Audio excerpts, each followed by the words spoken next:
spring is springing. That's right. And I am ready for the sun to be out longer, but I'm also going to be staying inside and playing board games even if the sun's up.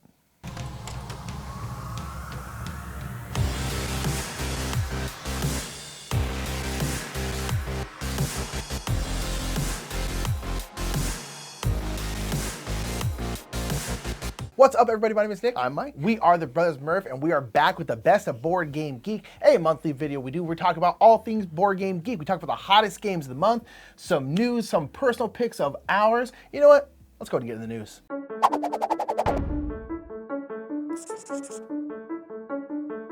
So I want you to join me in welcoming Justin Bell to the writing team for Board Game Geek. You're going to be seeing a lot of their writing, giving you the latest news on board game releases, things that have been announced, and all of that jazz. I'm going to be talking more about something specifically that Justin wrote in my Murph pick, so stay tuned for that. In the meantime, let's see in the comments, give a big welcome to Justin. All right, a bit of Board Game Geek store news. There is a whole bunch of new stuff probably coming out in the second half of the year, and they teased out some certain things that are coming, like some Seti stuff, some Lost Ruins of Arnox for the Twisted Paths expansion, some Zolkin bits, some Guild Merchant Explorers, some War Chest stuff. There's a whole bunch of new cool stuff coming, hopefully in the first part of the second half of the year is what I'm trying to say. And there's always some goodies down there. We got some bit bins, we got some Game Genic stuff, some new parody stickers, which I always think are very, very fun and funny. Make sure to check out the Board Game Geek store and get your hands on some of that.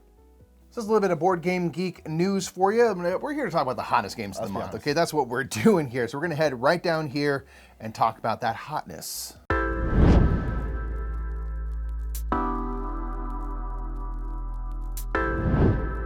All right, we're back in the hotness chairs to talk about the hottest games of the month. Let's get into it. Number 10 is a mainstay on the hotness. It's around all the time, just about. It's like it's like number 17 on the top 100 games of all time. That is Seti. That's Seti, a search for extraterrestrial intelligence. Yes, this is from CGE. It's a game where you are scanning the sky, sending probes to the planets in our solar system, landing, getting samples and things, looking for searching for life. You're getting evidences of that. You will discover 2 aliens that are going to provide you with usually some cards you can get and additional ways to score. Yep. So that'll be something that gets revealed in game, usually in the second or third round. And this is just a big old point salad Euro game. Yeah. Where there's a million things that can score you points. A lot of the cards you're playing will have abilities, give you different resources and things. It might give you those kind of samples of life. They will often give you like missions, where if you complete them, you can get additional points in and at the end of the game, or bonuses. There's technologies you can develop and things to make your actions stronger, and you're really trying to eke out as much as you can out of every it's a pretty tight resource game. Yeah, there's not a ton of resources, so you want to try to get as much done every round as you can before you kind of get your income and get that sort of hit of resources once again. Super duper fun with the expansion. There's 3 new alien types. There's, I think, 8 total now. I think 8, yes. There's 5 in the base game, 3 more. There's a ton of variety there. There's individual player powers, a kind of a quick start situation. So I think that has just kind of helped fuel, the enjoyment of this game, the excitement about this game, and why it's kind of in the hotness so often. Yeah. And we personally love it so much. So number 9 is going to be Concordia. Now, this is kind of a dual one because the reason why Concordia is in the hot is on top of just being kind of an evergreen Euro game, why they consider one of the best, like, elegant Euro games with very simple turns but very complex and deep strategy, is because there's a new version coming out. Awakened Realms is doing their thing again. They're pairing up. Who makes it originally? Is it PDS games, I think? Yeah, sorry, I can't remember. I can't be misspeaking about that. But nonetheless, they're making one of their big super deluxe versions of Concordia, so it has put it back in the hotness as people are looking up stuff about Concordia. Yeah, it's kind of inevitable when you have a new edition of a game that people will also look to the old edition, because there might be some folks that are not familiar with Concordia, or are, refamiliarizing themselves, looking at it, compare and contrast from the new stuff to the old. But Awakened Realms has done this treatment with Agricola, Puerto Rico, 1897, and Castle of Burgundy. So I think this is the 4th one of those that they're doing. Yeah. And so it always kind of creates excitement and stuff, especially because they are a lot of they target those really popular kind of. Well, it's becoming more of a games. thing. There's now a Labyrinth.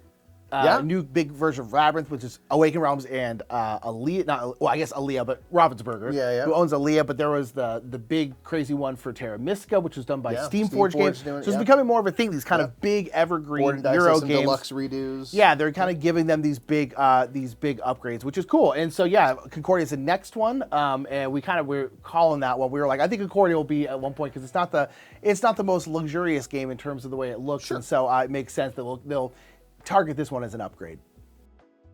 Next up is going to be Old King's Crown. The Old King's Crown is doing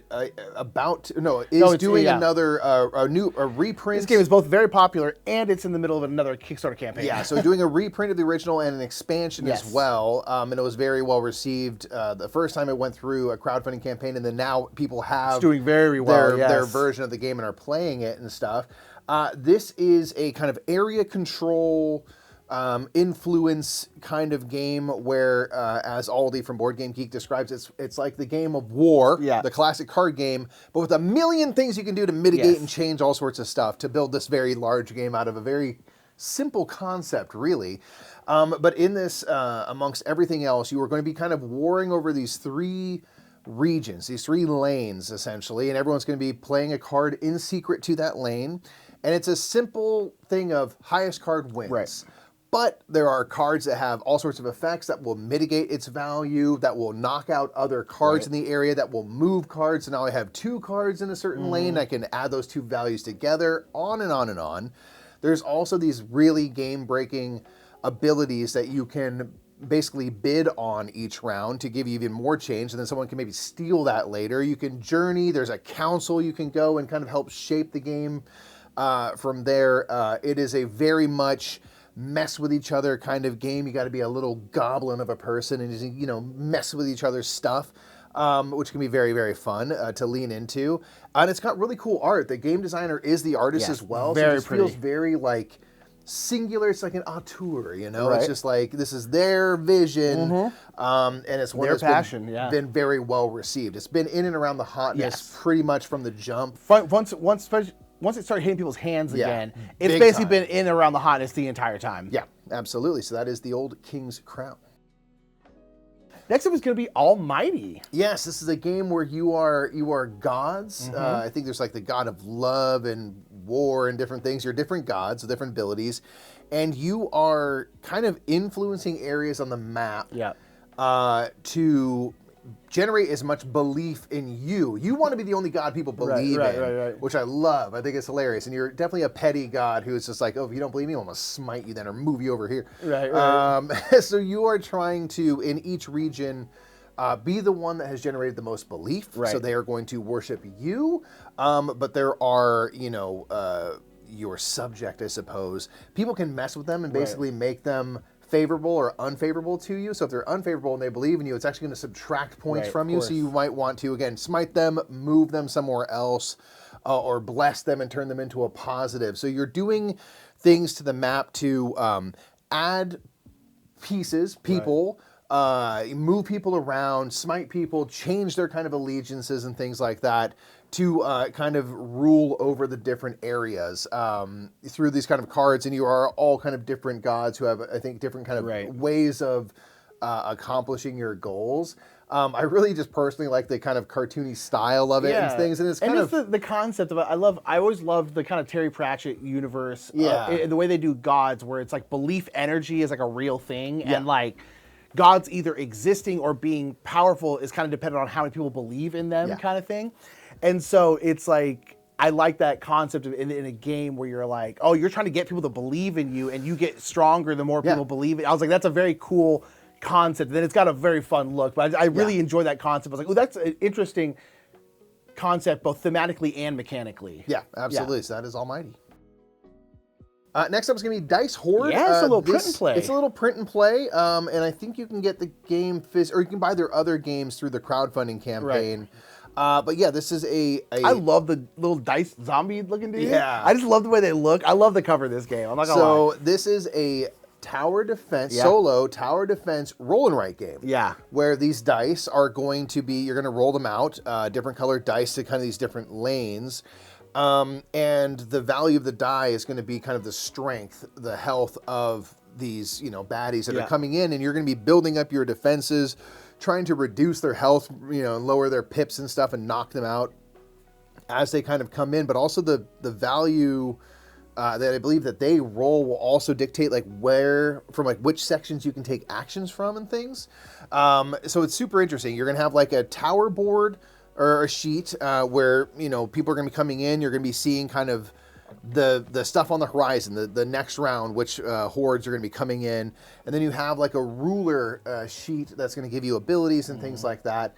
And with the campaign, there's different levels, but there's one where you can get, I think, 4 different towers and 4 different rulers and kind of mix and match and do stuff like that. But it seems really cool. I'm always intrigued by tower defense stuff. I always think it's really fun. Yes. The fact that it's also bringing in roll and write elements where you're, building up solo, your defenses. I'm like, this is cool. Yeah, it's solo, and I think if you just get one sheet and one tower, a PDF, I think it's like $6. If you want because it's a print and play, right? So it's it's up to you to print, and you have to have your own dice and stuff. But very affordable, which is always kind of cool. Something I really enjoy is just having these little things, and then you can print a billion of them and play again and again. So but that cover is fantastic. It's so good. I love it. These little dice zombie kind of things running in, and I'm not surprised to see it on the Hotness because of its kind of style.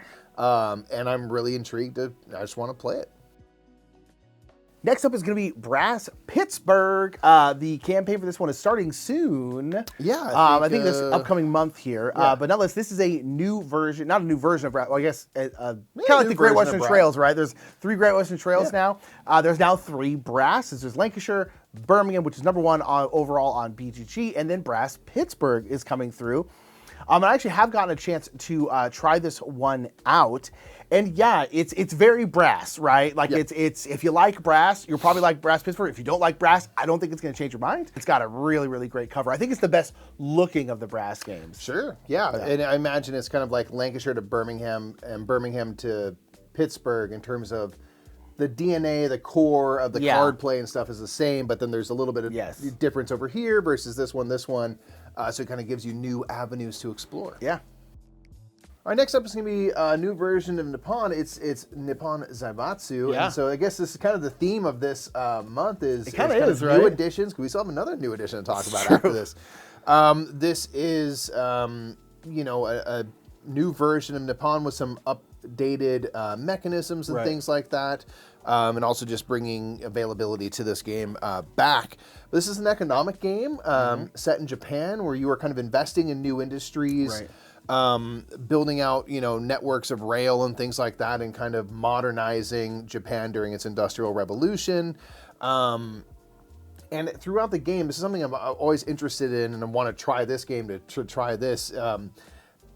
This is a game where you can basically decide what's going to score, what's going to be valuable. Right. And obviously you want to make sure the things that are scoring and the most valuable the stuff you're doing. So you're trying to forge that path. You're trying to push the game in that direction. But then also if other people are making headway over here and it looks like this is going to be valuable, trying to shift a bit and kind of get in on what's going on. So this is a kind of an area majority influence game, economic, where you are, again, investing in and building up new industries as the kind of country modernizes. So this is a new one with, again, some updated rules and things like that. I don't know, direct comparison, all of the, how much overlap and stuff like that. It looks cool. It looks gorgeous, Looks cool. Very beautiful. It's like that. This is the kind of the cover for like a Euro game that gets me very excited. Yeah, I'm just like, it's see that, you're like, beautiful, but it's simple, and I'm just like, ooh, I want to play that. Yeah, I want to pick it up because I've heard so many people talk well of the first version, so I just know that I feel like it'll be right up our alley. So if you know Nippon, the original stuff, and you think it would be good for us, let us know in the comments so we can try it. Next up is going to be Rurik 2nd Edition. This is done by Fantasia Games. He's making kind of a big, really, really pretty version of Rurik. Yeah, so this is a redo of Rurik Dawn of Kiev and stuff, which again has been out of print for a few years now, very hard to find. And as they said, they found that in that kind of downtime where it wasn't as widely available, it was popping up on a lot of hidden gems lists. Right. Things where it's like, oh man, it's kind of a good way to like this, decide whether or not you should reprint something. Is like look at like hidden gems or if people keep saying, hey, does anyone know where this game is? Then there's clearly a market, right? So you'd expect. So this is a new version, again, updated rules, really beautiful minis in production of this one. This is they describe as like auction programming. You're sort of programming auction stuff. Again, putting folks out on a map, busting out other people, getting them out of there, trying to control different areas of the map. So this is kind of like a more deluxe-y kind of redo with some, just a little bit of upscaling on the design and stuff, because that's another thing that during downtime, you get a chance to probably revamp are some thinking stuff, on the game, like, oh man, I wish I would have done this or that way, and this is a way to kind of... That's the whole point of second editions, right? You're making it better than the first edition. So ideally, you're kind of just sprucing up a couple things that maybe you didn't love as much in your first go at it. But yeah, this new edition looks really beautiful. More and more as we move through time with this hobby, as people want that really kind of high quality component experience, and this looks like they're kind of trying to deliver for the demands of today. Next up is Cozy Stickerville, which I think you've been playing this, right? I played an episode of this. So this is a 10 game campaign. Right? There's enough materials in the game to play through the whole thing twice. Yeah, which is cool. And this is a game where you are literally placing out stickers to build a village and go through a story where, there's not really any way to lose the game. There's just different ways you can go to progress the story as you kind of place out these stickers. So it's really, really fun. I've been playing with my daughter, and she's 3, and I let her kind of just say, hey, do you want to do this or do you want to do that? You want to go to a forest or you want to build a canoe? I'll build a canoe. Okay. I can handle the getting her the stickers she needs, and she can place the stickers down. Which is her favorite. And then those will lead to bits of story where you'll meet characters that'll come out via cards that you'll be able to interact with, and then stuff that you're placing out is kind of you developing your village. So there's things that will get placed.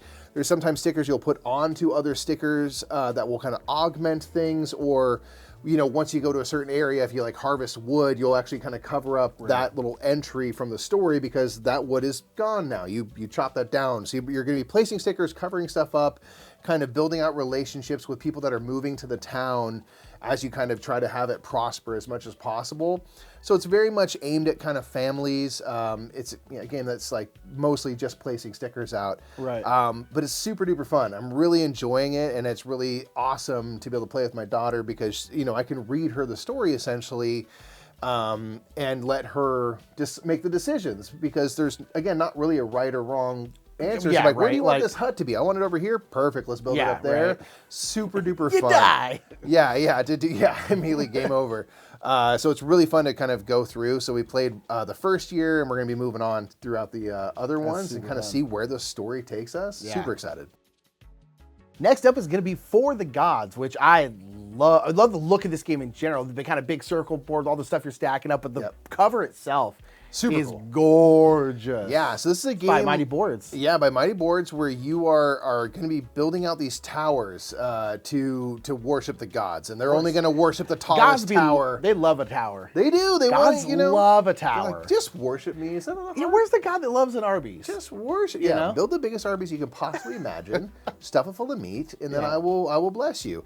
So this is a game where you're going to be placing out these tower bits and kind of building, hopefully, the tallest stack in these different regions. Right. But then there's going to be these god powers, these kind of one-time abilities that can trigger when you add it to your tower. And so you're like trying to find the timing of that. And I think they said 12 gods in the game. So from game to game, I think which gods will be available will change, the variety of strategy and stuff available. But it looks ultimately fairly simple. You're trying to place these tower bits and build your stacks in these different regions in whatever ways are going to kind of give you the edge. Yeah. So this is one I'm just like excited. Like the production looks really cool. Like you said, the circular board, the tower bits that actually like physically stack together look really cool, look chonky and nice. And I love a circular board. Yeah. It's just I cool. understand they're not very.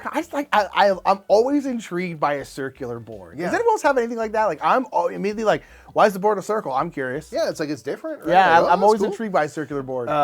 So that is very briefly what For the Gods is. I imagine it's one that's, again, fairly light rules and a lot of manipulation and things as you move around. So yeah, it seems cool. Yeah, that is the #1 game in the hotness right now. Indeed. I think in part due to that art because it is very striking. Indeed. So at the end of the hotness thing, we always talk about the most played games of the month. So make sure to log your games on BGG. Again, you can attach your BGA. You can attach your board game stats if you use that app to update BGG as well. Make sure to log those plays because it'll change this list. So the top 10 most played games of the month. Number 10 is Sky Team, which is a pretty good staple with 7,288. Toy Battle has 8,054. Wingspan has 8,916. Harmonies has 9,007. Castle Combo has 9,388. Arc Nova has 9,831. Take Time has 11,859. I think that one's going to stay there for a while. People will be playing some Take Time. Next up is Lord of the Rings, The Fellowship of the Ring trick-taking game has 12,854. The Two Towers trick-taking game is in the top 20, but I'm guessing we'll start seeing it's going to start showing up here. Moving up every month. It's going to move up every month, I guess. Bomb Busters, which has been here ever since it won the Spiel, has 13,885. Wow. And then Flip 7 still back on top with 15,421. Not bad. Not too bad at all. That was some good gaming, y'all. Absolutely. So those are the most played games of the month, the hottest games of the month, and I think this is the hottest ad of the month.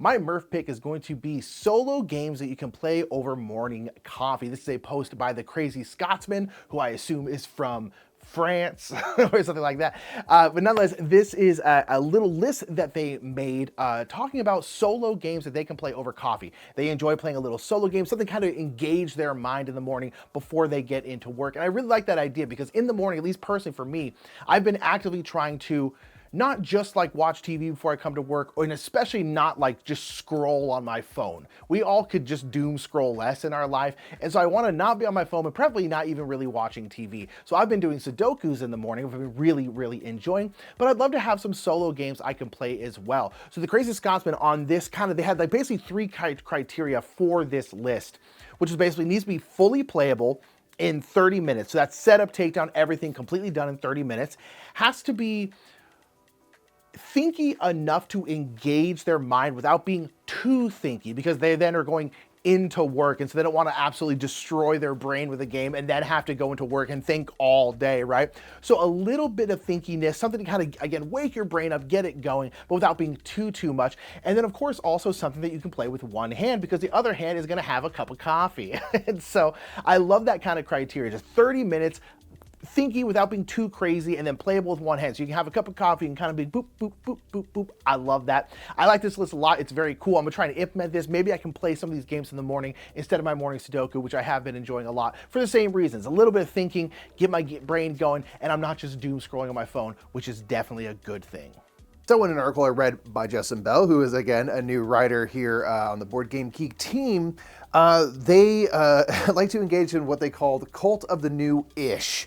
Obviously, being content creators and things in this space, you are always trying to keep up with the newest, hottest, latest release, getting the word out for a crowdfunding campaign or whatever it might be. That's what publishers are typically focused on the most, which makes sense. But as a result of kind of trying to chase, the hottest, newest moment, you're not going to get to everything. And certain games from even just a couple years ago might be ones that you've been wanting to try and have not had a chance to. And so Justin was talking about trying to slow down a little bit that pace of trying to keep up with the newest games and make sure to kind of play some catch up and make that a bit of a focus, which I think is beautiful. There's so many good games that come out every year. It's impossible to play them all. But those games don't become less good just because the year passes by and we move on to the next thing. So I'm going to try to make a concerted effort this year. I've got a lot of games from the last 2-3 years, the new-ish, on my shelves that I haven't played yet that really should get some love. So I'm going to try to take a page from Justin's book and try to get a couple things played, that are just from a couple years ago that haven't been played yet. Rasafa from Vladimir Suki, who I love, is one that I got as soon as I could and I haven't played it. So that's the top of my personal list. So what I want you to do in the comments is look back, 2-3 years, 2023, 2022, around in there. And what is a game that you have not gotten a chance to play yet, but really, really want to before it just becomes a straight up old game? All right, so those are some Murph picks. We have our personal, we always pick a personal game of the month of our favorite game that we played this month. Do you have a favorite this month, Mike? Mine's going to be Hegemony, leading I figured you victory, man. You would choose Hegemony, yes. We finally played this. This, of course, has been a very popular game. It's already in the top 100 of all time. It's one where you are representing a certain class or the state. Yeah. You're running the government. And you're trying to it's literally lead your class to victory. You're trying to make sure that you excel more than anybody else. And so you have the working class people, they're the little guys down at the bottom. They're just trying to get by and do their thing. You got the capitalist class, they got all the money and they're making jobs and stuff that the working class and middle class can work. The middle class is kind of in between those two, and so they're sort of trying to play the middle, and then the state is running the government and trying to pass policies and things that people are going to appreciate and stuff to stay popular. So really interesting game. You're playing cards to take actions, either a basic action or something specific. You each have your own deck of cards that you're playing from, so you are fully immersed in your own faction. You play very differently. Very differently and stuff, but it's still very much a Euro game, which I think for me is something that I really like, is having this very asymmetric game, but kind of, with all the fixins of a Euro game versus a more battle-y kind of root style a lot of game. Asymmetric games tend to be games where you're fighting each other. Yeah, in this or game, war you're games against each other, but you're not really actively fighting each other. No, you're just trying to you're just trying to make sure your class does the best. Yeah, you're trying to maneuver and stuff like that. Yeah. So that kind of speaks more to my gaming style more. Yes. And this is one that I was very curious about because it does aim to simulate the way that society kind of works and stuff, at least here in the States. And I think it did a great job of that. This is one that I was like, wow, I was fully engaged the whole time. Found it very, very interesting.